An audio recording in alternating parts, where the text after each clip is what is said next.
Moin miteinander! Hallo zusammen! Geile Teile für den Buba. Reisehobby 40.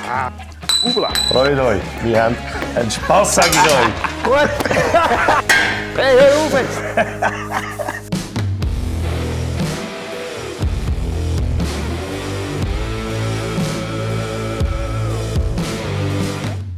Also, so. Es geht weiter. An deinem Lieblingsprojekt, gell, Kriegel? Yeah, du! Er steht total drauf. Die Sonne scheint wieder. Weil, ihr seht schon, wir haben Harrydämpfer. Es federt zwar noch, aber nicht allzu stark. Bitzli. Du musst ja fahren mit dem, oder? Ja, weißt du, das ist auch. Da 100 Kilo drauf hocken, Kriegel. Da bei deinem Flügelgewicht passiert Ja, da 2 nichts. Ja gut, ich kann noch ein bisschen einstellen. Da musst du eben schon der rechte Mann sein, weißt, dass da Ja, etwas genau, geht. genau. Also gut. Fertig mit dem Mobbing. Immer das hure Mobbing, du. Ja, aber es geht hier immer noch den leichteren von beiden. Ja. Wie merkt ihr das Mobbing? Immer auf die Auf kleinen die kleinen Finger. Herzigen. Rigo, holst du mal schnell eine Felge, hinterher abfelgen. Das kann ich machen. Wir haben ja unbedingt eine Scheibenbremse vorne, weil das ist einfach erstens ist extrem angenehm und das Ding wird ja auch ein gewisses Gewicht haben am Schluss. Darum macht es immer Sinn. Und die Vorderbremse ist natürlich immer sehr angenehm, wenn du am Lenker dort hast. Klar kommt auch noch eine Hinterbremse auf 2 Trommeln. Aber ich finde es halt immer geil, wenn du da oben am Lenker alles ein bisschen hast. Und das geht drin und das bremst auch wirklich. Also wir haben hier genau das gleiche Hinterrädchen genommen. Wir haben hier einen Adapter gemacht. Quasi eine Distanz. Ihr seht, das Trommeln haben wir immer noch. Aber da trägt dann einfach einen Deckel. Ihr seht, da haben wir noch einen Abstand. Das heisst, es gibt einen Deckel, der gleichzeitig auch gerade Distanzbüchse ist.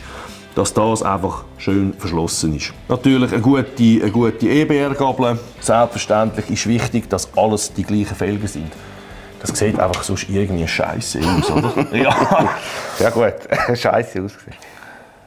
Hast du nicht noch etwas? Hast du Motoren? Ja, bist du mit allem fertig? Wir kommen zu der Hinterachse. Differential. Das war ja komplett am Arsch. Das haben wir im letzten Video gesehen. Ausgeschlagen und einfach nicht mehr brauchbar. Hier sehen wir haben bei beiden haben wir neue Büchsen getragen, Bronzebüchsen. Das ist eigentlich die Lagerung nachher von dieser Aufnahme. Das heisst, da kommt dann das Zahnrad drauf. Da haben wir natürlich schon einen neuen Simmering drin. Und ihr seht es, das ist nachher so. Und das ist die Lagerung quasi, die wir neu getrennt haben. Das war alles ausgeschlagen, ausgelaufen, grauenhaft. Eingelaufen. Uhren eingelaufen gewesen, also Spiel wie verrückt. Und jetzt sieht man, es ist wirklich... Es ist perfekt. Hier haben wir die Zahnrädchen, Draht erodieren lassen. Das ist total geil, weil das ist einfach richtig passgenau. Genau so muss das sein. Das hat kein Spiel, nichts. Also das ist richtig geil. Richtig schön. Die Das war mal richtig schön, oder? Die Aufnahmen, die sind ja auch total eingelaufen gewesen, natürlich, oder? Überfräst und dazu passend die Kegelrädchen natürlich dann drahterodiert. Also das ist unheimlich satt, sehr, sehr schön. Setzen wir das mal zusammen. Da hat es natürlich noch den Stift drin gehabt, beziehungsweise die Achse, die kommt hier rein. Und die haben wir jetzt härter lassen. Das war ungehärtet vorher. Habe ich einfach ein bisschen heißer gefunden. Und jetzt laufen nachher die Zahnräder da drauf natürlich. Und wenn das ein bisschen gehärtet ist, ist das recht, weil das ist Verschleißteile. Also fertig gelabert. Ich würde sagen, ich stecke das einfach mal zusammen. Wir haben hier ein gutes Fett, hochdruckbeständig. Der andere rührt in das Zeug rum. Das ist ein richtig zähes Fett, hochdruckbeständig. Das ist natürlich absolut in unserem Sinne. Von Hand habe ich noch so eine Schmiernut in die Bronzebüchse eingeschliffen. Und das ist natürlich einfach so ein Fettspeicher. Jetzt tun wir das mal so richtig schön mit Schmützi. Ah, das ist ein Schmützi-Tag. Ja, da kommt jetzt eine richtige Menge Schmützi rein. Ja, das ist geil. Du hast noch Büchse? Büchse? Das ist unten. Nein, Ja. das muss man dann noch machen. Müssen wir das noch machen? Gut, okay. Musst du das im Video sagen? Hättest du jetzt nicht einfach lange heimlich mit denen das Zeug Wenn ich es jetzt auch nicht gemacht hätte, hätte ich gesagt, ja du, aber da musst du ein Büchse machen. Ja, hast ja recht. Ja, wenn wir keine haben. Ja, das ist so eine eklige Sache immer, oder? Also die... Und jetzt so richtig schön füllen, das Ganze. So. Dann die Achse. Und das ist 218M, das ist so ein extra Spezialfett für extreme Drücke. Und ich kann euch sagen, da innen gibt es wirklich extreme Drücke. Also, das ist sicher genau das Richtige. Jetzt kommen die Zahnrädchen da drauf.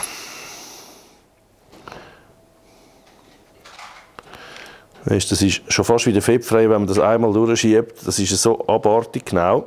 Das ist richtig gut. Gut, jetzt können wir vorher gerade noch die Sicherungsring da montieren. Brauchst du ein Zängli? Ja, das wäre noch gut. Ja. Das hat man zwar früher schon der Schraubstock gesagt, aber... Das war eben früher. U40. Ja. Wie er hasst Fett. Ja, du bist Schmutz, ist nicht so deins. Zack. Hättest du ja Arzt werden oder so. Arzt. Ja, Menschenmechaniker eigentlich. Menschenmechanik. Das ist ja nichts anderes.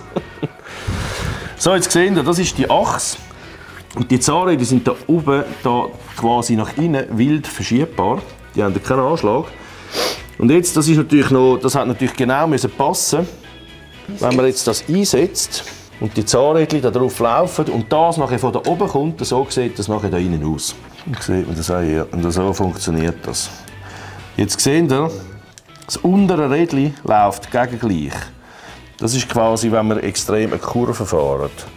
Und normalerweise läuft das in die gleiche Richtung, oder? Ich habe wirklich noch Bedenken. Also wirklich, ich habe richtig Bedenken, wie lange das verhebt. Weil die sind eigentlich einfach fliegend auf der Achse, oder? Also, naja. Immerhin haben wir gute Bronzebüchse. Und jetzt geht es ums Zahnflankenspiel. Das hat natürlich genau stimmen und so haben wir natürlich die Einstiche genau müssen so ausrechnen, dass das schön passt, dass nicht zu viel und nicht zu wenig ist.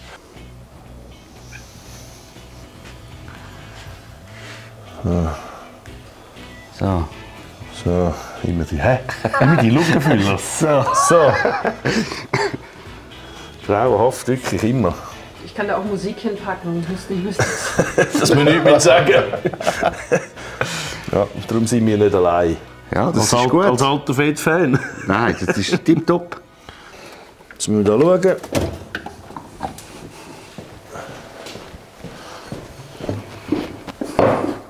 Da haben wir die Lager, die kommen jetzt hier noch rein. Da geht es jetzt gerade schön. Aber man muss sagen, das wird ja noch alles lackiert. Also die Lager, die müssen dann noch mal raus. Darum machen wir es jetzt einfach so zusammen, dass wir dann mal fahren mit dem Ganzen. Das Lagerli pressen. Dann kommt das so gut an. Beim Lager schlagen immer auf den Aussenring, nie auf den Inneren. Dann kommt das schöne Nächsli. Wenn wir das einfahren, schauen, dass das Lager nicht wieder rauskommt. Ja, wunderbar.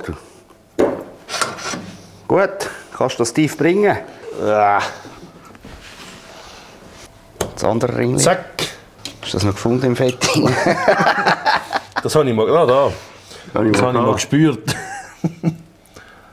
So. Das ist eben Operation am offenen Herz ist das jetzt, oder? Ja.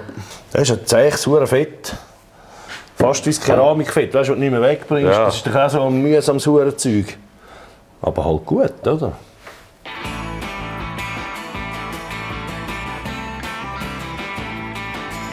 Hier Schräubchen ist das quasi dann gesichert. Gut. Kommen wir gleich wieder. Ja, gut anziehen, he? Tschüss, gell? Nicht zu fest anziehen, weil wenn er unterwegs ist, dass er nicht die Schrauben abreißt. So, gut. Kann man das einbauen. Fertig duschen. Ein mühsames Fett. Ja. Grauenhaft. Mütterli. Oh, wow. Wow, hä? Ja, schön. Irgendwie so Spezialmutter, habe ich aber gefunden. Jetzt kannst du erst mal durch. Gut. wahrscheinlich ja nicht. Wahrscheinlich nicht. Der Kranz ist auf dieser Seite. Nein, ich nehme es raus. Das lange nicht. Das ist noch mühsam, jetzt soll das da ein. So, jetzt. So, jetzt. Jetzt noch mal eine, ja. Ja, gut. Jawohl, jetzt musst du es ein bisschen finden. Nein. Ah, jetzt, ja, jetzt. Also hast du da mal Schräubchen. Da bringen wir es noch nicht, das ist gut, das können wir sein lassen. Schau jetzt, du kannst, das ist da die Felge, die schon gemacht ist. Die sind gemarkt, oder? Das 1 und das 2. Ihr seht ja, vorher ist die Aufnahme, das war ja immer so eine Sache gewesen, einfach mit diesen Stiftchen da. Und da hat man ja gesehen, das letzte Mal, die sind zum Teil in diesem Aluguss, wohlgemerkt, teilweise schon neben rausgebohrt. Und das war die einzige Aufnahme gewesen, nur mit diesen hohen Stiftchen, oder? Und jetzt haben wir natürlich überlegt, das ist ja schon ein bisschen mager. Und ihr seht, da haben wir die Fläche angefräst. Plus, auch wieder natürlich, so Büchsen herstellen lassen. Die passen da drauf. Also, die Büchse, müsst ihr euch vorstellen, ist nachher fix im Rädchen, wie man es hier sieht. Tada! Und die wird noch verschweißt. Jetzt, um das natürlich auszurichten, müssen wir eine Position suchen, weil sie passt nämlich nicht überall. Ist nicht angeschrieben, hä? Das haben sie nicht Noch nicht. Jetzt, da haben wir sie. Ja, du kannst mal bei dem testen, das kannst du auf beide Seiten. Das... Schon. Ja, tu mal, mach mal. Einfahren. Ja, genau, ich kann dir sagen, du. Zack! Hä? Ganz verreckt. Und die andere Seite auch, sagst du? Ja, sicher. Nicht mit zu unten. Tack! Ja. Es ist so geil, oder? Wahnsinn. Wow. Jetzt habe ich hier hinten eine Position gefunden, die schön passt. Und jetzt kommt die Büchse rein. Die müssen wir natürlich hier pressen. Jetzt muss man da, das ist eine heikle Geschichte. Da braucht man den Grosshammer. Ja, oder ein bisschen Wärme, nicht? Ja? Nein, Wärme.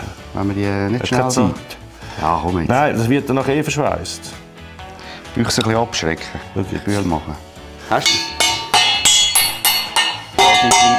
Lieblingshammer. Die Position stimmt ungefähr.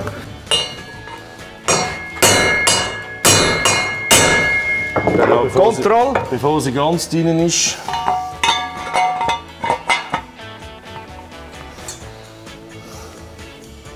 Ja, das ist noch zu wenig weit. Das sieht gut aus. Hast du deine Bienen nicht Ja, drin? die Bienen fressen. Ja, passt. Was? Passt.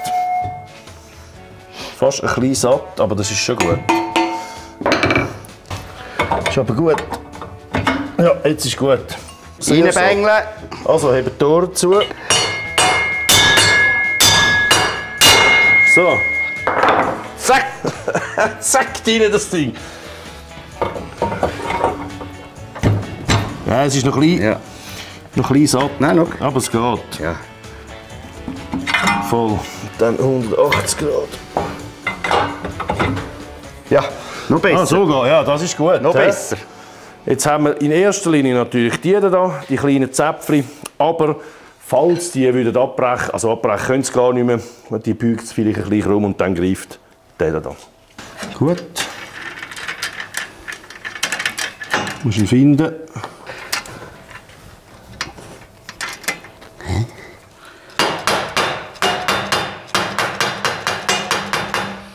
Das ist schwierig jetzt. Will jetzt nicht, hä? Kann man es einbauen? Liegt kein mehr rum. Ah, Nein. nicht.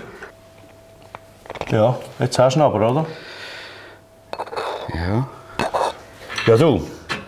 Wir machen es nochmal. Ja.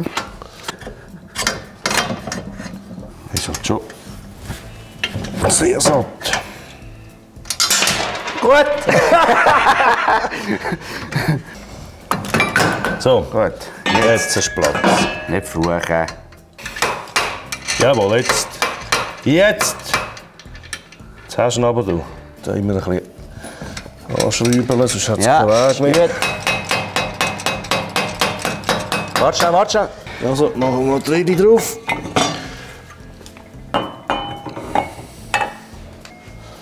So, jetzt haben wir das einmal. Wahnsinn. Der Stein ist noch nicht ganz dran. Aber jetzt, gut. Das geil, hä? Herrlich. Gut. Da ist halt eben heikel, wenn man jetzt die Mutter natürlich zu fest anzieht, weil wir haben hier innen haben wir keine Distanzbüchse. Das heisst, wenn wir da zu fest anziehen, dann drückt das Lager aufeinander und dann lebt es nicht lange. Nein. Das ist wahrscheinlich eben passiert an dieser Stelle, oder? Also das ist einfach Kontermutter, oder? Die Kontermutter darf man nicht zu fest anziehen. Also ist schade, ein Burnout mit Zweirädchen geht nie. Das wirst du nicht anbringen. Ist nichts. Aber gleich, es ist sicher besser als einfach ein Rad antreiben, das wissen wir unterdessen. Ein Rad antreiben ist das Schlimmste, was du haben kannst, oder? Einfach, dass es mal so ein bisschen hebt. Und jetzt können wir das Ding eigentlich mal auf den Boden stellen und mal schauen, wie das federt.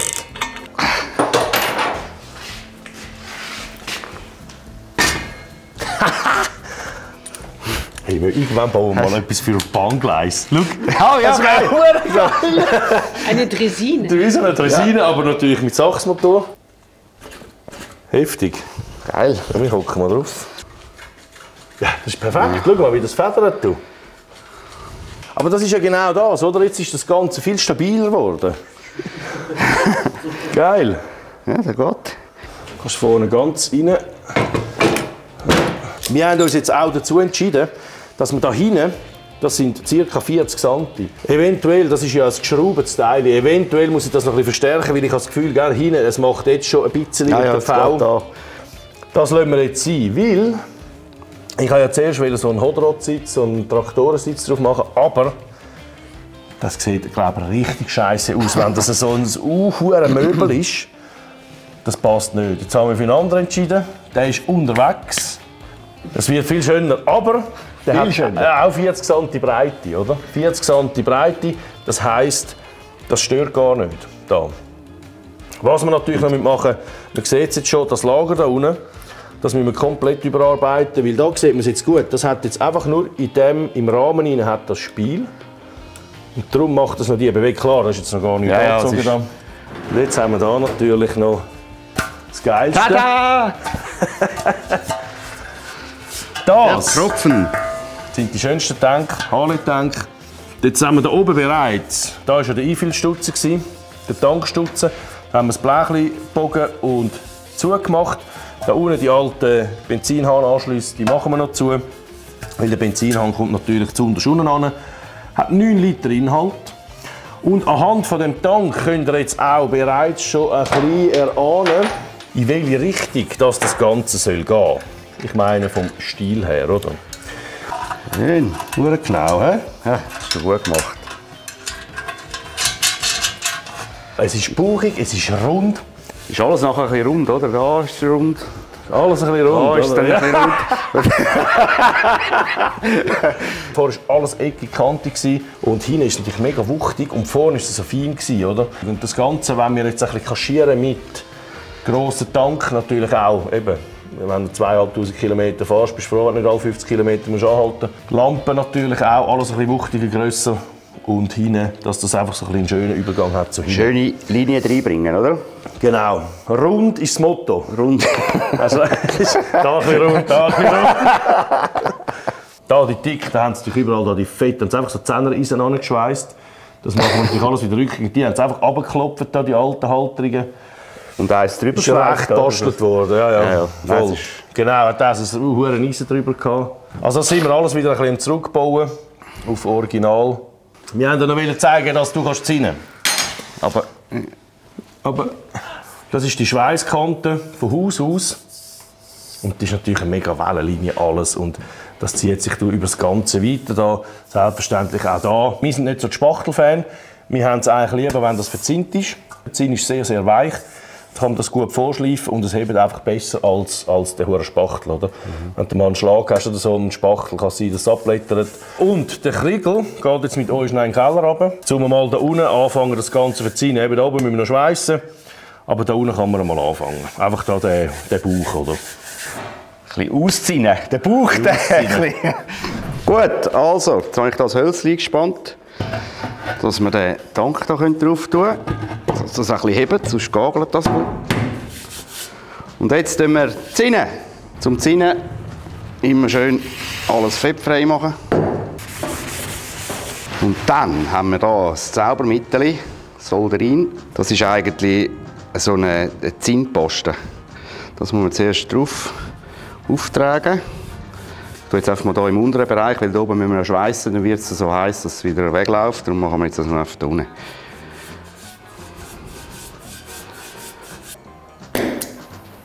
Da machen wir wieder eine schöne, weiche Flamme. Und jetzt müssen wir das erhitzen, das Solderin. Und dann verfärbt sich das. Wir müssen dann schauen. Jetzt wird es da so hell. Sehen Sie das? Wird es so leicht goldig, so schön glänzig und dann kann man das so abputzen. Darf es einfach keinen Dreck drin haben. So, dann kann man da schon mit dem Zinn kommen, den ein bisschen vorwärmen. Es braucht nicht so viel Temperatur da. Und dann merkt man, wenn er so knettig wird.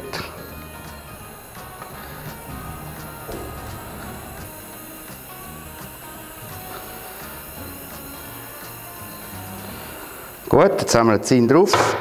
Dann haben wir so ein Hölzchen. So. Und dann kann man das eigentlich so schön verstreichen. Das ist wichtig wegen der Temperatur. Wenn es zu warm wird, läuft es gerade davon. Und bei so einer dünnen Oberfläche ist das relativ schnell der Fall. Und dann ist das alles schon gut.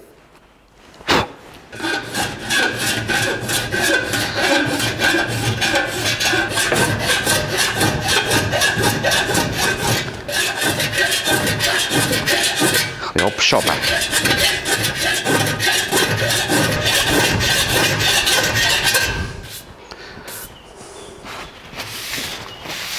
Da siehst du, das ist jetzt, wenn du da drüber fährst, tipptopp, schön rund. Jetzt haben wir einfach die Kante nicht mehr von der Schweissnaht, da hat es wirklich so einen Absatz. Und das hast du nachher nicht mehr. Auch so ein bisschen Löcher vom Schweissen, das bringst du alles schön weg. Da muss ich dann noch ein bisschen mehr wegnehmen. Rundum schön verzinnen, dann ist das ready für den Lackierer. Oh, das ist aber wirklich, wow, das wird so weich. Gell, das ist schön, oh, ja? das ist geil. Oh, das ist wirklich schön, ja. Jetzt schau mal auf, Also es hält sich wirklich im Rahmen, das Projekt. Also so weit sind wir eigentlich auf einem guten Weg. Ja. Und ja, sie lacht ja. Bis jetzt, habe ich gesagt, bis jetzt. Und die Lackierung wird auch einfach, weil es soll ja wirklich so einen Signature-Hobel geben. Schlicht, schwarz in schwarz und vielleicht so ein bisschen breite Filet auf dem Schutzblech mit unserem Farbsandton, Sandfarbton. Ja, das wird ja Dust, also Staub. Dust, ja, genau. Dust. Ja, das wird schön, richtig. Fähnchen sind wichtig, müssen wir noch Halterli machen. Ja gut, ja, Fähnchen. Die Idee haben wir ja genug, Also, oder? genau. Hey, hör auf jetzt! Also, Ich gehe jetzt drauf. warte jetzt müssen wir da Ah, ja, sagen. genau. Ja. Schon wieder davon säckeln. Ja, schreibt doch mal schnell in die Kommentare, was meint ihr, kommt das gut? Oder bleibt das ein hässliches Entli? Oder wie hast du gesagt? Das kranke Pferd. Das kranke Pferd. Also ich weiss natürlich schon ein bisschen mehr. Ich freue mich richtig auf den Hörstuhl, gell? Ich freue mich. Oh, schau, nicht gesehen das.